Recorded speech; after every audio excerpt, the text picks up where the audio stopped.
నమస్తే జనబేరి న్యూస్ కి స్వాగతం. ముందుగా బులెటిన్ లో హెడ్లైన్స్.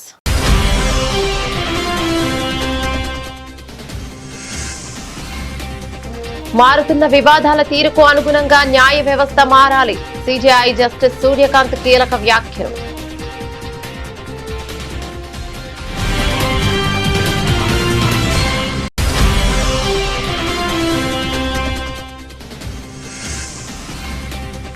పశ్చిమ బెంగాల్లో మారిన రాజకీయ ముఖ చిత్రం.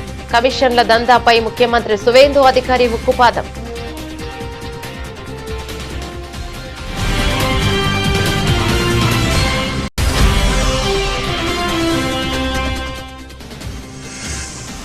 ఆర్ఎస్ఎస్ రిజిస్ట్రేషన్ వివాదంపై కేంద్రం కౌంటర్. కర్ణాటక హోంమంత్రి వ్యాఖ్యలను కొట్టిపారేసిన ప్రహ్లాద్ జోషి.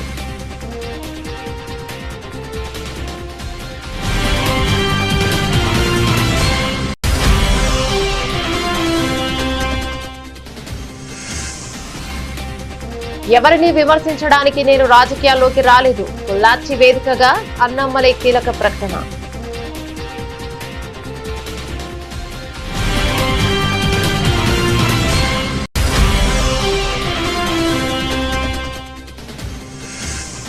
రాజ్భవన్ ప్రభుత్వ స్కూల్లో జాతీయ నులి పురుగుల నిర్మూలన కార్యక్రమం. మాత్రలు పంపిణీ చేసిన మంత్రి దామోదర రాజనరసింహ.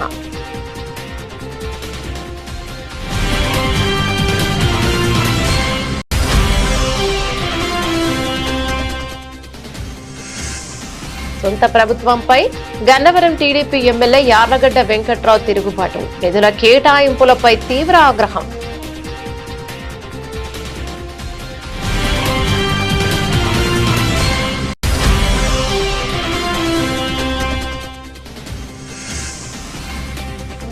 కార్మికులకు భరోసాయే లక్ష్యంగా బీజేపీ సమరభేరి. బీఆర్ఎస్ పార్టీపై కేంద్ర మంత్రి కిషన్ రెడ్డి ఘాటు విమర్శలు.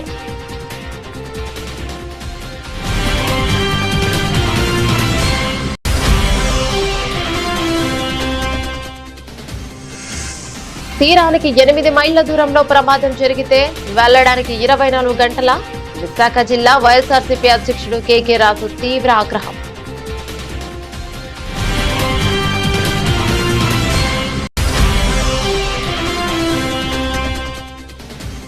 కాంగ్రెస్ ప్రభుత్వంపై ఎమ్మెల్సీ తక్కెళ్లపల్లి రవీందర్రావు తీవ్ర ఆగ్రహం. బ్యారేజ్ లేకుండానే దేవాదుల నీళ్లు పంపిణీ చేయలేదా అంటూ ప్రశ్నల వర్షం.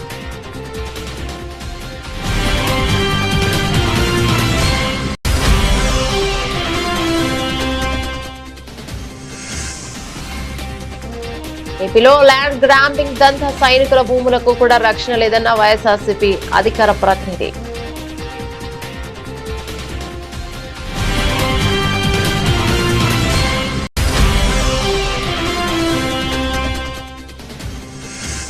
బ్యాడ్మింటన్ కోర్టులో సాత్విక్ చిరాగ్ జోడీ రీ ఎంట్రీ. జపాన్ ఓపెన్ లో భారత ప్రచారానికి సారథ్యం.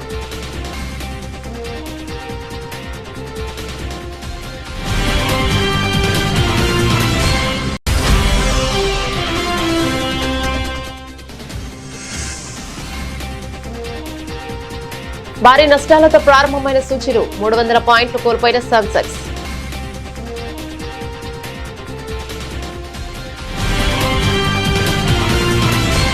దేశంలో మారుతున్న కాలానికి మరియు వస్తున్న వివాదాల తీరుకు అనుగుణంగా న్యాయ వితరణ వ్యవస్థ జస్టిస్ డెలివరీ సిస్టమ్ కూడా తనను తాను ఆధునీకరించుకోవాలని భారత ప్రధాన న్యాయమూర్తి సిజేఐ జస్టిస్ సూర్యకాంత్ గారు పిలుపునిచ్చారు. హర్యానా రాష్ట్రంలో న్యాయ వ్యవస్థ మౌలిక వసతుల పెంపుపై ఆయన కీలక వ్యాఖ్యలు చేశారు.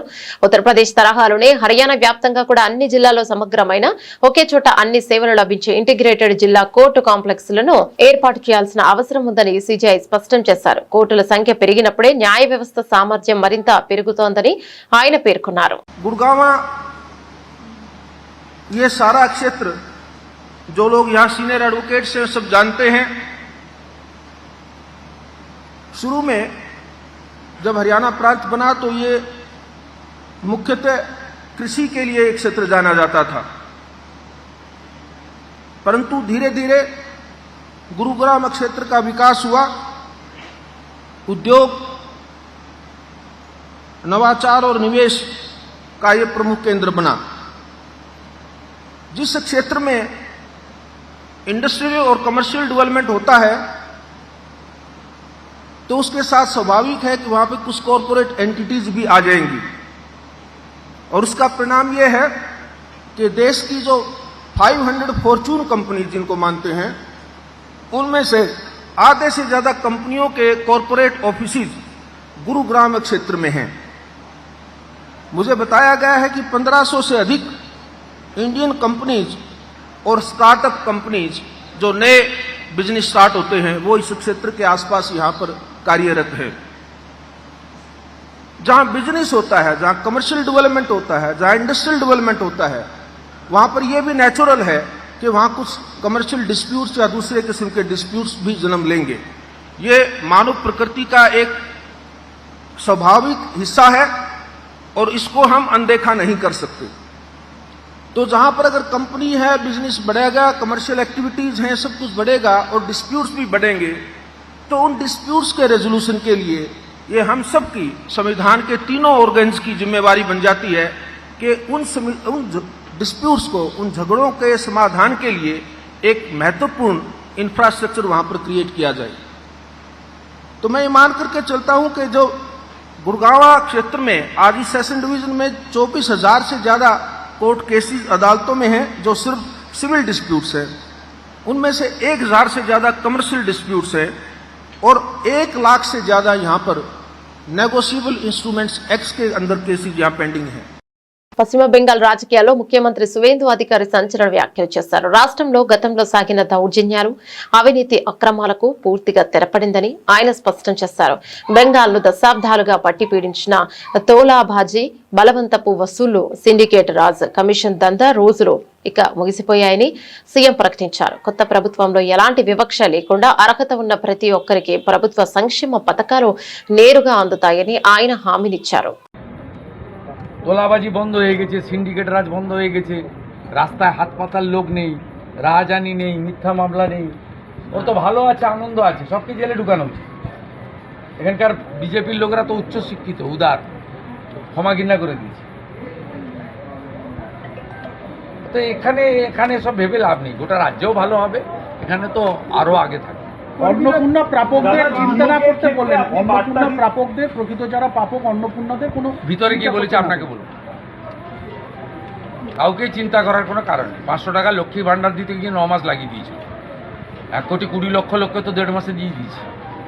বাকি যারা যোগ্য তারা পাবেন, অযোগ্য থাকলে বেরিয়ে যাবেন। ভেরিফিকেশন 30-8 অবধি চলবে। প্রত্যেকটা বিধানসভায় গড়ে 35 থেকে 40 হাজার মহিলারা পেয়েছেন, তারা আমাদের ধন্যবাদ দিচ্ছেন। মোদিজির নামে জয়ধ্বনি হচ্ছে। বাকি যদি প্রয়োজন হয় আরও 2,000, 5,000, 7,000 প্রকৃত প্রাপক থেকে থাকেন, পাবেন, নিয়মের মধ্যে পাবেন, নিয়মের মধ্যে পাবেন। সরকারি অর্থনৈতিক স্কিমের প্রত্যেকটা জিনিসের নিয়ম থাকে। আপনার যদি জল জমি না থাকলে আপনি পিএম কিষাণ পাবেন না। তা আপনি যদি বলেন আমাকে পিএম কিষাণ দিতে হবে, প্রত্যেকটা জিনিসের নিয়ম থাকে। বিশ্বকর্মা যোজনা পেতে গেলে হাতের কাজ জানতে হয়। প্রত্যেকটা স্কিমের একটা নিয়ম রয়েছে। আয়ুষ্মান ভারত 70 বছর পেরিয়ে গেলে সবাই পাবে, বাকিরা যারা এলিজেবল পাবেন, প্রায় 70% লোক কভার হয়ে যাচ্ছে। বাকি যে 30% কভার হচ্ছে না তাদের জন্য মুখ্যমন্ত্রী স্বাস্থ্য বিমা চালু হবে, একই সঙ্গে চালু হবে। 16ই আগস্ট সরকারের 100 দিন পূরণ হবে। 16ই আগস্ট ভয়ঙ্কর দিন কলকাতার ক্ষেত্রে। সুরাবর্দির নেতৃত্বে দ্য গ্রেট ক্যালকাটা কিলিং হয়েছিল।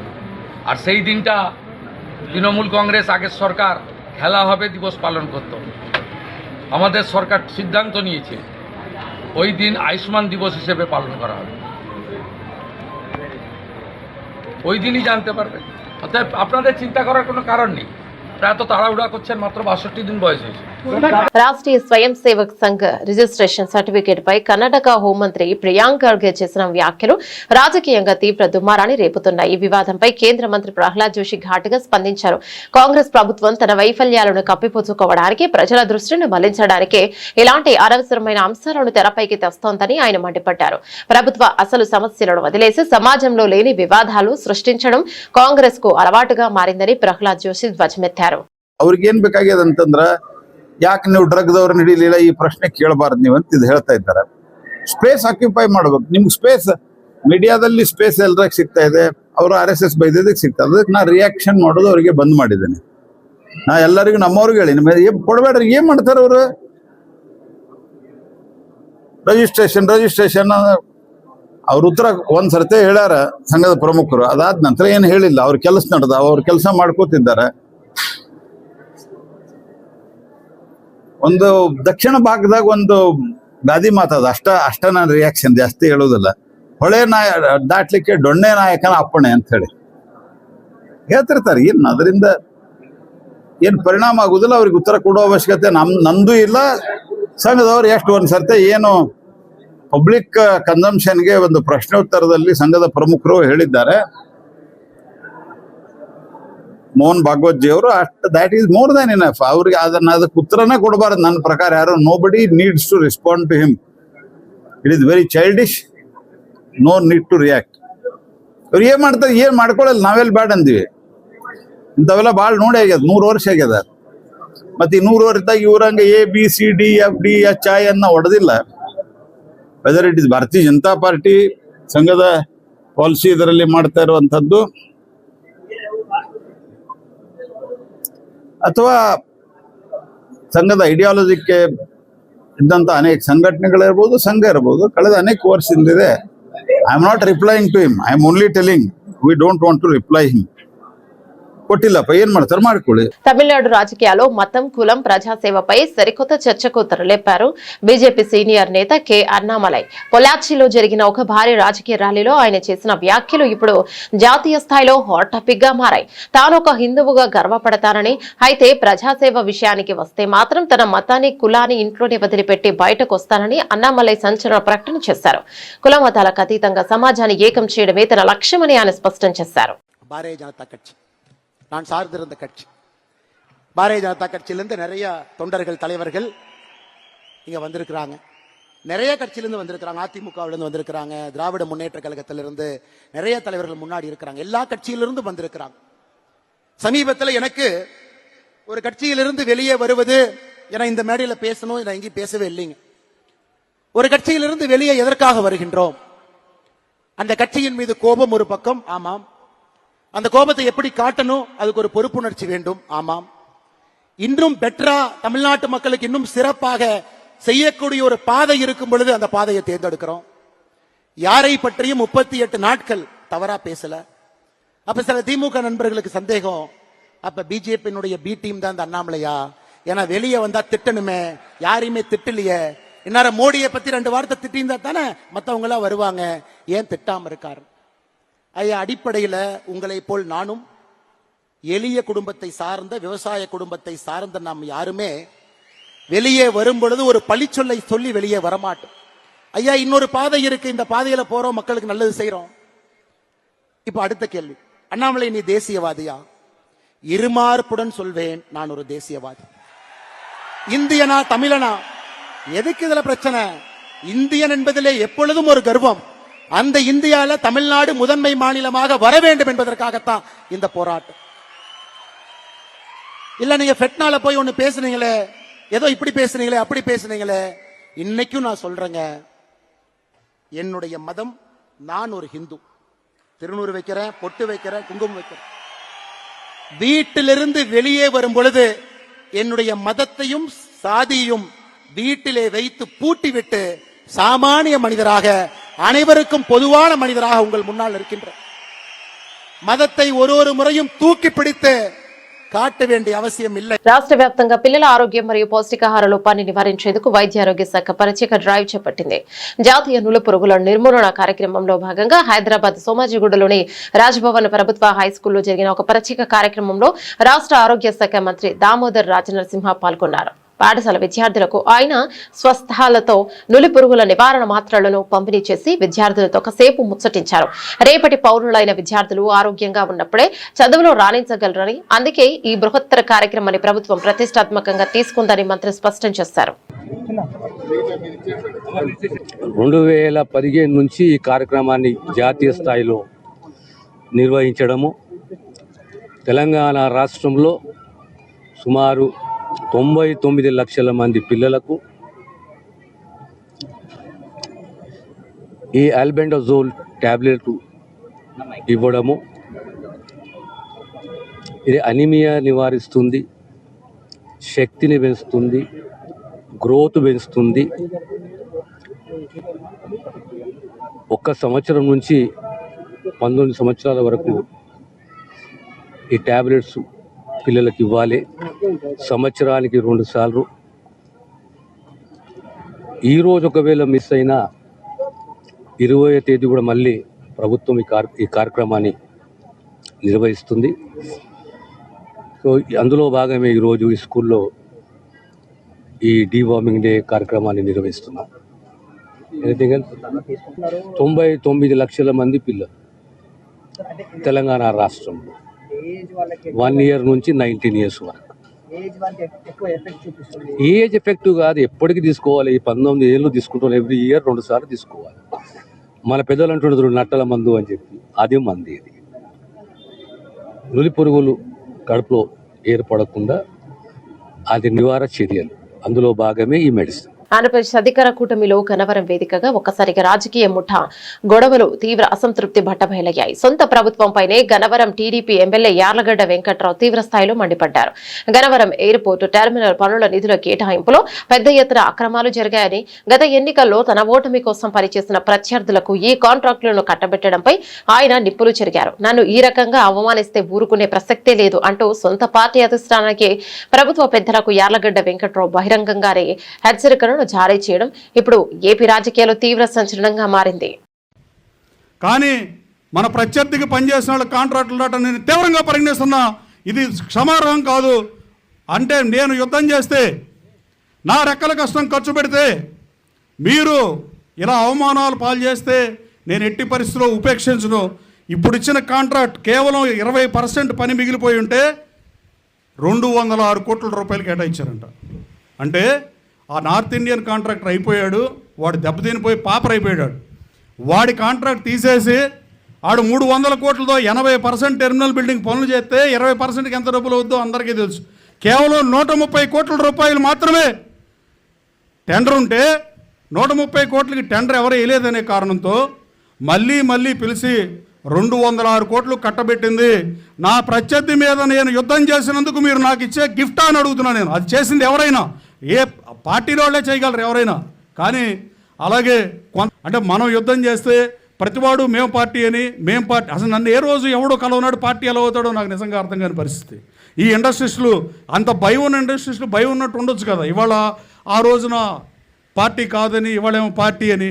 ఇంత సింగరేణి కార్మికులకు భరోసా కల్పించడమే ప్రధాన లక్ష్యంగా తెలంగాణ భారతీయ జనతా పార్టీ ప్రతిష్టాత్మకంగా చేపట్టిన సింగరేణి యాత్ర విజయవంతంగా కొత్తగూడెం చేరుకుంది. ఈ యాత్ర ముగింపు సభలో బీజేపీ నేత కిషన్ రెడ్డి పాల్గొని సింగరేణి ప్రాంతాల అభివృద్ధిపై కీలక వ్యాఖ్యలు చేశారు. కేంద్రంలోని నరేంద్ర మోదీ ప్రభుత్వం సింగరేణి సంస్థకు కార్మికులకు ఎల్లప్పుడూ అండగా ఉంటుందని భరోసానిచ్చారు. ఇక ఇదే సమయంలో గత బీఆర్ఎస్ ప్రభుత్వంపై ఆయన తీవ్రస్థాయిలో ధ్వజమెత్తారు. గత పాలకుల హయాంలో సింగరేణిని అప్పులపాలేసి కార్మికుల పొట్టగొట్టే ప్రయత్నాలు జరిగాయని మండిపడ్డారు. బీఆర్ఎస్ పార్టీ సింగరేణి కార్మికులను కేవలం తమ రాజకీయ స్వార్థం కోసం ఓటు బ్యాంకుగా మాత్రమే వాడుకుందని తీవ్రంగా విమర్శించారు. కేంద్రం అందిస్తున్న నిధులు, కేటాయిస్తున్న బ్లాకుల వల్ల సంస్థకు మునుముందు మరిన్ని మంచి రోజులు వస్తాయని, కార్మికుల హక్కుల రక్షణ కోసం బీజేపీ నిరంతరం పోరాడుతోందని కిషన్ రెడ్డి హామీనిచ్చారు. ఎవరైతే కాంగ్రెస్ పార్టీ ట్రెజర్ ఉండదో ఆయన డబ్బులు ఇస్తే ఆ డబ్బులు తీసుకొని తెల్ల కాగితాల మీద మన్మోహన్ సింగ్ గారికి స్లిప్ రాసేవాడు. ఆ రకంగా మరి డబ్బులు తీసుకొని పెద్ద ఎత్తున మైన్స్ ఇచ్చిన విషయం మనకందరికీ తెలుసు. ఆ తర్వాత సుప్రీంకోర్టు అదేవిధంగా కాగ్ ఆడిట్లో దోషులుగా తేలి ఆ రోజు కాంగ్రెస్ మంత్రులు జైలుకి వెళ్ళిన విషయం కూడా మనం చూశాం. ఆ సమయంలోనే సుప్రీంకోర్టు తీర్పిచ్చింది. ఏదైతే కాంగ్రెస్ పార్టీ దొడ్డదారిన అక్రమంగా అవినీతితో బొగ్గు మైన్స్ అలాట్మెంట్ చేశారో ఆ మైన్స్ అన్నిటిని కూడా ఆ రోజు సుప్రీంకోర్టు రద్దు చేసింది. రద్దు చేయడమే కాదు మాట చెప్పింది, భవిష్యత్తులో అది ప్రభుత్వ కంపెనీలైనా ప్రైవేట్ కంపెనీలైనా పారదర్శకతో ఆక్షన్ ద్వారా వేలం ద్వారా బొగ్గు బ్లాక్లు ఇవ్వాలని 2014లో సుప్రీంకోర్టు తీర్పిచ్చింది. ఆ తీర్పు ప్రకారము గత 11 సంవత్సరాలుగా నరేంద్ర మోడీ గారి ప్రభుత్వము అది ప్రభుత్వానికి సంబంధించినటువంటి కోల్ ఇండియా కావచ్చు, మహానది కోల్ ఫీల్డ్స్ కావచ్చు, వెస్టర్న్ కోల్ ఫీల్డ్స్ కావచ్చు, ఆ రకంగా అనేక కంపెనీలు అది రాష్ట్ర ప్రభుత్వ ఆధ్వర్యంలో కానీ కేంద్ర ప్రభుత్వ ఆధ్వర్యంలో కానీ అన్ని కంపెనీలకు కూడా ఆక్షన్ ద్వారానే ఇవ్వాలని చెప్పడం జరిగింది. కానీ ఈరోజు నేను కొత్తగూడెం గడ్డ నుంచి ఈ సింగరేణి అడ్డ నుంచి నేను ఒకటి చెప్తా ఉన్నాను. సుమారు 11 సంవత్సరాల తర్వాత ఆక్షన్ లేకుండా నరేంద్ర మోడీ గారి ప్రభుత్వము ఇచ్చినటువంటి మొట్టమొదటి బ్లాకు 20 సంవత్సరాలుగా ఇక్కడ ప్రజలు, ఇక్కడ కార్మికులు, ఇక్కడ రాజకీయ పార్టీలు, ఇక్కడ ప్రజాప్రతినిధులు అందరూ అడుగుతున్నటువంటి ఈ తాడిచెర్ల విశాఖ తీరంలో జరిగిన బోటు ప్రమాదం మరియు 6 మత్స్యకారుల మృతి ఉదంతంపై రాజకీయాలు ఒక్కసారిగా వెడక్కాయి. ఈ ఘోర ప్రమాదంపై కూటమి ప్రభుత్వం అధికార యంత్రాంగం తీరును వైఎస్ఆర్ కాంగ్రెస్ పార్టీ తీవ్ర స్థాయిలో తప్పుపట్టింది. విశాఖ జిల్లా వైఎస్ఆర్సీపీ అధ్యక్షుడు కేకే రాజు మీడియా ముందుకొచ్చి ప్రభుత్వంపై తీవ్ర విమర్శలు గుప్పించారు. తీరానికి కేవలం 8 నాటికల్ మైళ్ల దూరంలోనే ఇంత పెద్ద ప్రమాదం జరిగినా మత్స్యకారులను కాపాడటంలో ప్రభుత్వ సంబంధిత విభాగాలు పూర్తిగా విఫలమయ్యాయని ఆయన మండిపడ్డారు. అధికారుల నిర్లక్ష్యం, ప్రభుత్వ పెద్దల మధ్య సమన్వయ లోపం వల్లే 6 పేద మత్స్యకారుల ప్రాణాలను కోల్పోవాల్సి వచ్చిందని ఆయన ఆరోపించారు. మనందరికీ కూడా తెలిసిందే, విశాఖపట్నం తీర ప్రాంతానికి అతి సమీపంలో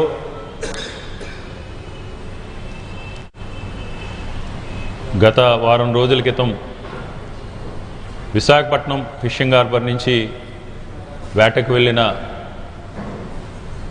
మత్స్యకారుల సోదరులకు సంబంధించిన ఒక బోటు దురదృష్టవశాత్తు ప్రమాదానికి గురవటం, ఆ విషాదకరమైన ఆ సంఘటనలో 7 మత్స్యకారులున్న ఆ బోట్లో కారి చిన్న అనే మత్స్యకారు సోదరుడు బయటపడటం, మిగతా 6 సంబంధించి ఆచూకీ కూడా ఇప్పటివరకు కూడా తెలియకపోవటం,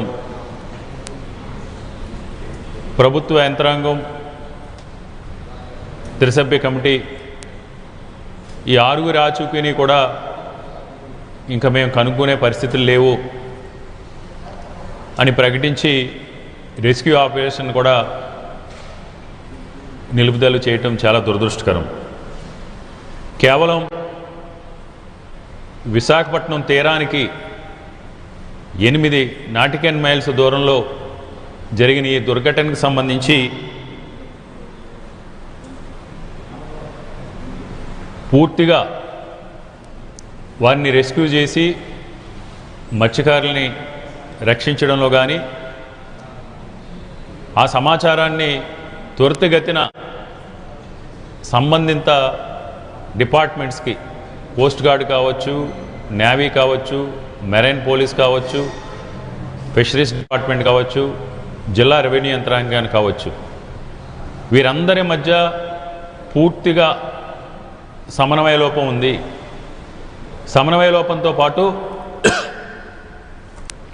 ఈ ప్రభుత్వ పెద్దలు బాధ్యతారాహిత్యంగా, నిర్లక్ష్యంగా వ్యవహరించడం వల్ల రాష్ట్రంలో కాళేశ్వరం ప్రాజెక్టు మేడిగడ్డ బ్యారేజీ నుంచి నీటి పంపింగ్ పై అధికార ప్రతిపక్షాల మధ్య మాటల యుద్ధం ముదిరింది. కాంగ్రెస్ ప్రభుత్వం, ముఖ్యమంత్రి రేవంత్ రెడ్డి వైఖరిపై బీఆర్ఎస్ ఎమ్మెల్సీ తక్కెళ్లపల్లి రవీందర్రావు అత్యంత ఘాటు పదజాలంతో విరుచుకుపడ్డారు. గతంలో కాంగ్రెస్ హయాంలోనే దేవాదుల ప్రాజెక్టుకు ఎలాంటి బ్యారేజీ లేకుండానే ఏళ్ల తరబడి వరద నీటిని పంపింగ్ చేసిన చరిత్రను గుర్తు చేస్తూ పాలకులకు కనీస జ్ఞానం లేదంటూ సంచలన వ్యాఖ్యలు చేశారు. కన్నెపల్లి మేడిగడ్డల భౌగోళిక వ్యత్యాసాలపై బీఆర్ఎస్ వర్కింగ్ ప్రెసిడెంట్ కేటీఆర్ ఇచ్చిన క్లారిటీ తర్వాత కూడా ప్రభుత్వం రాజకీయం చేస్తోందని ఆయన మండిపడ్డారు. ప్రజలు, మేధావులు, ఇంజనీర్లు, ఉద్యోగస్తులు, రైతులు, విద్యార్థులు, యువకులు కూడా అచ్చరు పొందేలాగా మాట్లాడిన భాష, వ్యవహార శైలి చాలా జుగుప్సాకరంగా ఉంది అనడంలో ఏ రకమైన సందేహం లేదు.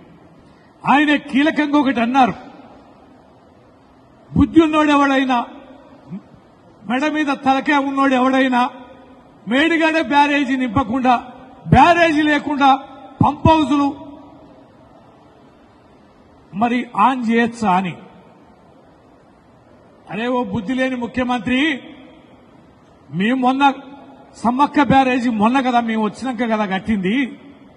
సమ్మక్క బ్యారేజీ ముందు దేవాదుల ప్రాజెక్టు ఎప్పుడు ప్రారంభమైంది?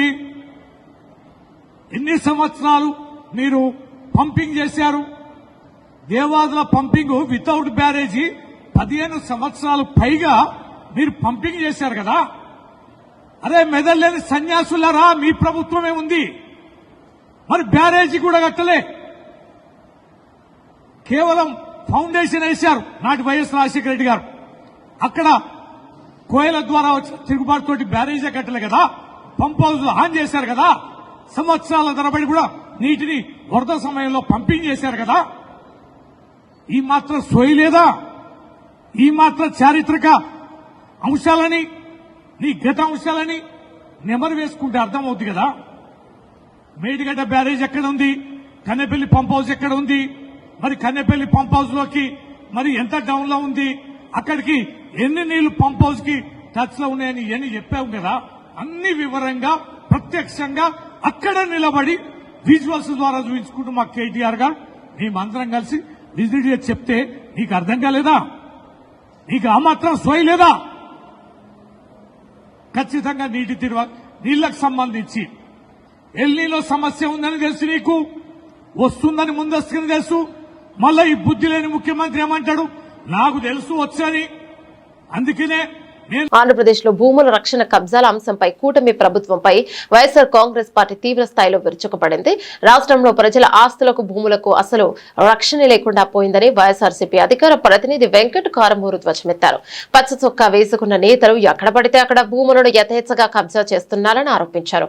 ఒక ప్రముఖ పత్రికలో వచ్చిన కథనాలపై స్పందిస్తూ ప్రాజెక్టు నక్ష ప్రాపర్టీకి రక్ష అనడం కంటే ఈ రాష్ట్రంలో ప్రజలపై కక్ష ప్రాపర్టీల భక్ష అని హెడ్డింగ్ పెడితే వాస్తవాలు సరిగ్గా సరిపోయేటవని ఆయన ఎద్దేవా చేశారు.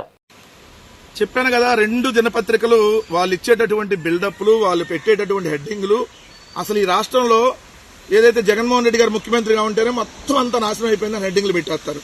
ఏది అంత బాగా పరిపాలన చేసినా కూడా. ఇక్కడ చంద్రబాబు నాయుడు గారు ముఖ్యమంత్రిగా ఉండగా ఇక్కడ భూములు కబ్జాలు జరుగుతున్నా, సాక్షాత్తు ఎమ్మెల్యేలు కబ్జాలు చేస్తా ఉన్నా, తెలుగుదేశం పార్టీ నాయకులే కబ్జాలు చేస్తా ఉన్నా. చాలా అద్భుతంగా ఉంది. అదర్హో అని చెప్పి పెద్ద పెద్ద హెడ్డింగ్లు ఉండే ప్రాజెక్టు నక్ష ప్రాపర్టీకి రక్ష, మీ ఆస్తి సమగ్ర సమాచారానికి ప్రాపర్టీ కార్డు, మహారాష్ట్ర తరహాలో జారీకి ప్రణాళిక, కేంద్ర ప్రభుత్వం ప్రారంభించిన నక్షా ప్రాజెక్టులో భాగంగా ప్రభుత్వం ఈ కార్డుల్ని పెడుతుంది అని చెప్పి ఈనాడు దినపత్రిక పెట్టినటువంటి హెడ్డింగ్. ఇది ప్రాజెక్టు నక్ష ప్రాపర్టీకి రక్ష అంట. ఎక్కడన్నా అసలు ప్రాపర్టీలకి రక్ష ఉందా ఈరోజు రాష్ట్రంలో? ప్రజలపై మీరు కక్ష, ఏదైతే ప్రాపర్టీలని భక్ష అని హెడ్డింగ్ పెట్టుంటే అద్భుతంగా ఉండేది. ఏంది ప్రాజెక్టు నక్ష ప్రాపర్టీకి రక్ష కాకుండా ప్రజలపై కక్ష ప్రాపర్టీ భక్ష అని పెడితే క్లియర్ గా సరిపోయింది. ఎందుకంటే ఎంత దారుణమైనటువంటి పరిస్థితులు ఈ రోజు ఉన్నాయి రాష్ట్రంలో. ఉంటే మీ భూముల్ని తెలుగుదేశం పార్టీ నాయకులు ఎలా కబ్జా చేస్తున్నారో కొన్ని వివరాలు నేను మీకు చెప్తా వినండి. ఎలా భక్షిస్తా ఉన్నారో భూముల్ని. రిటైర్డ్ ఆర్టీఓకి సంబంధించినటువంటి 3 ఎకరాల 17 సెంట్లని, అంటే దాదాపు 100 కోట్ల విలువైన భూమిని తిరుపతి రూరల్ మండలం ఆవిలాలలో తెలుగుదేశం ఎమ్మెల్యే పులివర్తి నాని డైరెక్ట్ గా కబ్జా చేసినటువంటి పరిస్థితి. అక్కడ ఎవరైతే రిటైర్డ్ న్యాయమూర్తి జడ్జి గారిని కూడా లంబూతులు తిట్టి ఆయన కూడా బెదిరిస్తున్నటువంటి పరిస్థితి. 2 సైనికుల భూములకి అక్కడ రక్షణ లేదు.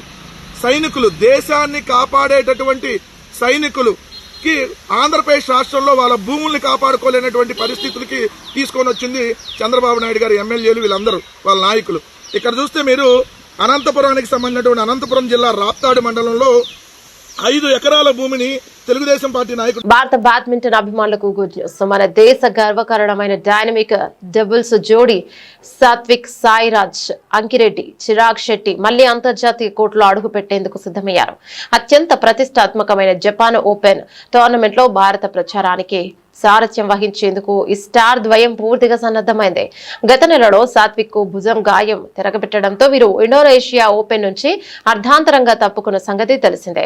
అయితే ఇప్పుడు పూర్తి ఫిట్నెస్ తో జపాన్ ఓపెన్ ద్వారా మెగా టోర్నీలోకి రీఎంట్రీ ఇస్తుండటంతో భారత్ కు మరో టైటిల్ ఖాయమని ధీమా వ్యక్తమవుతోంది. సింగపూర్ ఓపెన్ విజయం అందించిన జోష్ ను అదే ఉత్సాహంతో జపాన్ ఓపెన్ లోనూ కొనసాగించాలని ఈ జోడి పట్టుదలగా ఉంది. టోర్నీలో 3వ సీడ్ గా బదిలోకి దిగుతుండటంతో మ్యాచ్ లో హోరాహోరీగా సాగే అవకాశం ఉంది. భారత బ్యాడ్మింటన్ చరిత్రలో సరికొత్త రికార్డులు సృష్టిస్తున్న ఈ జోడీ జపాన్ గడ్డపై కూడా జెండా ఎగరవేయాలని దేశవ్యాప్తంగా క్రీడాభిమానులు ఆకాంక్షిస్తున్నారు.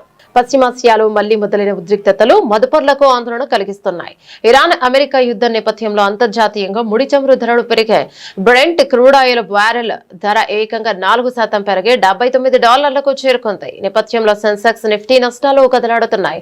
డాలర్తో పోల్చుకుంటే రూపాయి మారకం విలువ 95.74గా ఉంది.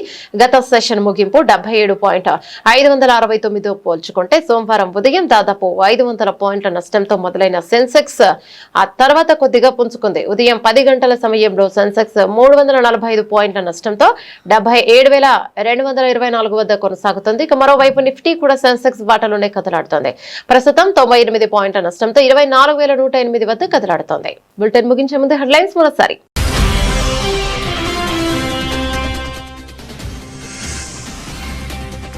మారుతున్న వివాదాల తీరుకు అనుగుణంగా న్యాయ వ్యవస్థ మారాలి.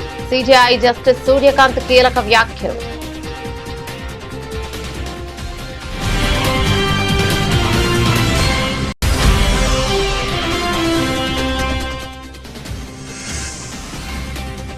పశ్చిమ బెంగాల్లో మారిన రాజకీయ ముఖ చిత్రం.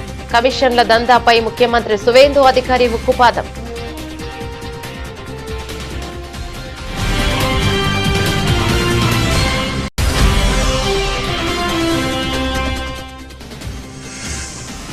ఆర్ఎస్ఎస్ రిజిస్ట్రేషన్ వివాదంపై కేంద్రం కౌంటర్. కర్ణాటక హోంమంత్రి వ్యాఖ్యలను కొట్టిపారేసిన ప్రహ్లాద్ జోషి.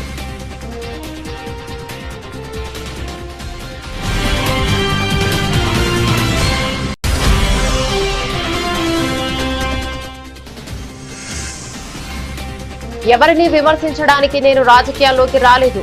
పొల్లాచి వేదికగా కేపీ అన్నామలై కీలక ప్రకటన.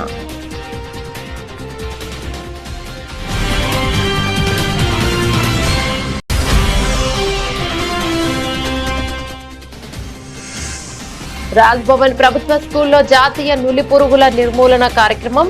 మాత్రలు పంపిణీ చేసిన మంత్రి దామోదర రాజనరసింహ.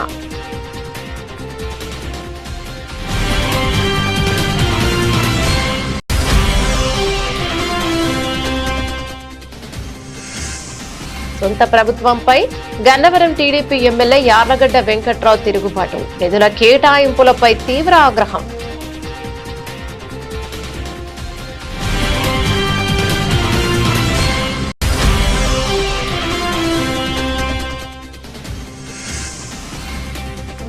కార్మికులకు భరోసాయే లక్ష్యంగా బీజేపీ సమరభేరి. బీఆర్ఎస్ పార్టీపై కేంద్ర మంత్రి కిషన్ రెడ్డి ఘాటు విమర్శలు.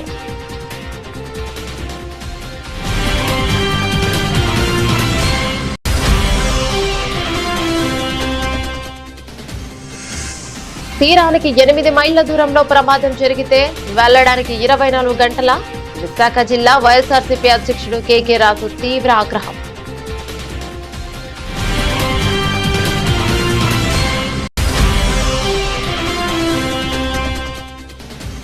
కాంగ్రెస్ ప్రభుత్వంపై ఎమ్మెల్సీ తక్కెళ్లపల్లి రవీందర్రావు తీవ్ర ఆగ్రహం. బ్యారేజ్ లేకుండానే దేవాదుల నీళ్లు పంపింగ్ చేయలేదా అంటూ ప్రశ్నల వర్షం.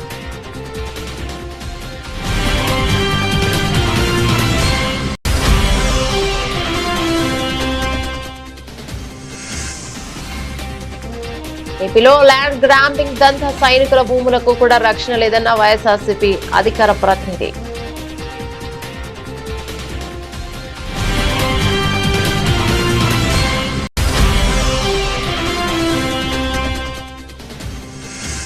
బ్యాడ్మింటన్ కోర్టులో సాత్విక్ చిరాగ్ జోడీ రీ ఎంట్రీ. జపాన్ ఓపెన్ లో భారత ప్రచారానికి సారథ్యం.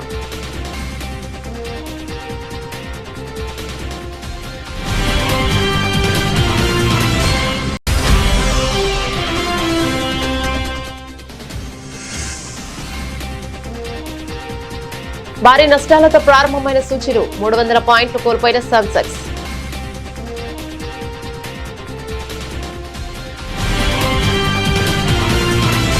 ఇవి బులెటిన్ అప్డేట్స్. మరో బులెటిన్లో మళ్ళీ కలుద్దాం. అంతవరకు సెలవు. నమస్తే.